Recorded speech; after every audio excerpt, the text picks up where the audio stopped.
How do urinary tract infections develop in adults? Have you ever wondered how urinary tract infections, commonly known as UTIs, develop in adults?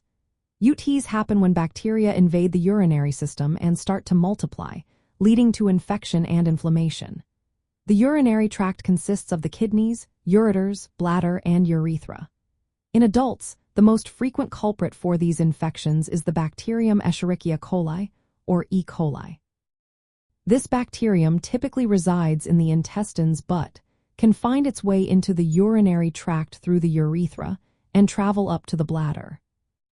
The process of developing a UTI involves several important steps. First, bacteria enter the urinary tract mainly through the urethra.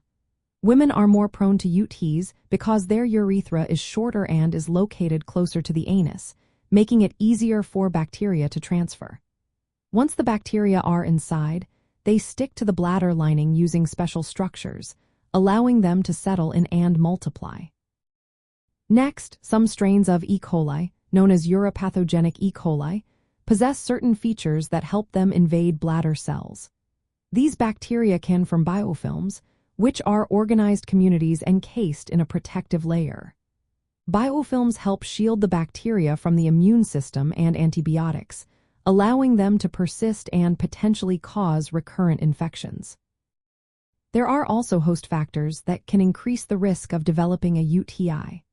For instance, anatomical issues like prostatic hypertrophy in men or physiological changes, such as vulvovaginal atrophy in postmenopausal women, can make individuals more susceptible to infections. Vulvovaginal atrophy can weaken the natural defenses of the urinary tract, raising the likelihood of recurrent infections. When a UTI occurs, the body responds with inflammation of the urinary tract lining. This inflammation leads to common symptoms like painful urination, an increased urge to urinate, urgency, and sometimes even blood in the urine.